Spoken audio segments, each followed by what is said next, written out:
childbirth. What does a man know about childbirth? Nothing. But he's got to be there at the birth.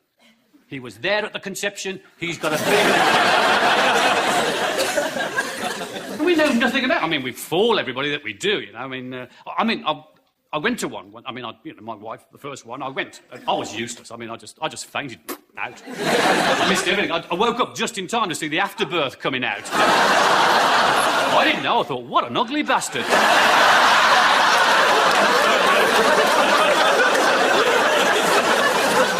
And all the people in the delivery room are going, he's just like his father.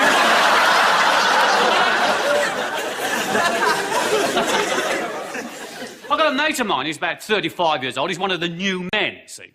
So his wife's pregnant, and so within 3 weeks he's a fully qualified gynaecologist, you can imagine. He'd done all the breathing exercises and the sympathetic morning sickness. You know, he'd had 12 pints the night before. And on the day of the birth, he walks into the delivery room and he's loaded down with cassettes of whale noises and herbal pillows, you know, and just takes over and, like, tells everybody to get out and, like, she doesn't want any drugs. No, she doesn't want the epidural. No, she wants to go through the pain. Because if she doesn't have the pain, it interferes with the bonding process. Pillock. Why do you put up with this? Why do women put up with this? I mean, if I was a woman, I wouldn't have my husband at the birth of my child. If he insisted on being there at the birth, you know what I'd do? You know what I'd do? I'd insist on being there at his vasectomy. Ladies, you could have a field day!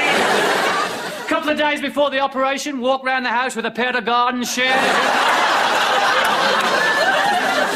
Just to get him in the mood.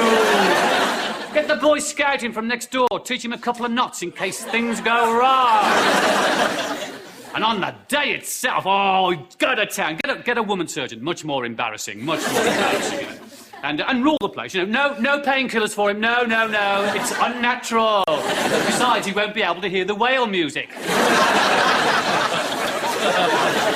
When they're about to start the operation, you can shout useful things out like, scalpel! Mallet! Chainsaw! And the thing is, when he wakes up, that's the best time. When he wakes up, just be sitting by the side of his bed with a couple of pickled onions in your hand. And say, I told you to go private.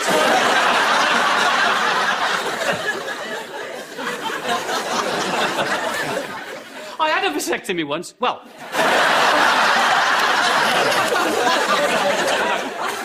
What I meant to say is, like, I went to have a vasectomy once. I chickened out, to be fair. I mean, I decided to have one, and I didn't tell the missus it was going to be a surprise. And I actually booked in, and I was in the clinic, and I chickened out. It was basically the pre-op routine that scared me to death, because I was sitting there, and the nurse came in, and I don't know whether you know, but when you have this operation, you have to have, your groin shaved.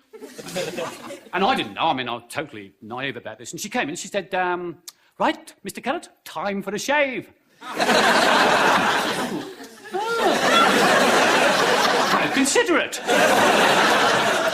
So she led me into this room, you see, and there was this chair in the room, and it was like a dentist chair. And she sat me in and put me legs in stirrups. It's a bloody funny shave, isn't it? So I sat there like this, you know. She said, no, hang on, Mr. Carrott. She said, I'll be away a couple of minutes. I'm just going to get the willy barber. The willy barber? And it suddenly struck me what would happen, you know. And sure enough, 2 minutes later, this matron burst into the room. She's like 14 stone, you know. This real evil glint in her eye. I thought, I've seen you at Nuremberg. And I went through the most degrading experience of my life. I mean, first of all, she pulled my trousers down. And you know what she did? She went... I thought we're back at passport control, eh?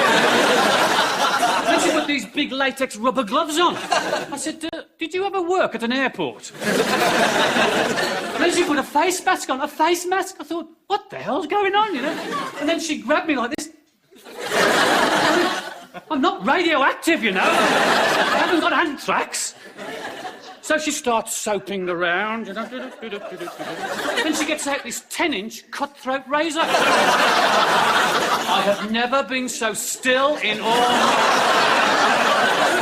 I was motionless.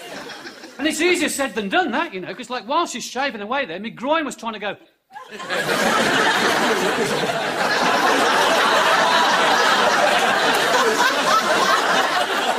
So she's shaving away, and she's saying things like, been on your holidays lately? Cold for the time of year, isn't it? Well, it's a bloody barber's shop, this. And I looked round the room, and sure enough, there was all these photos on the wall.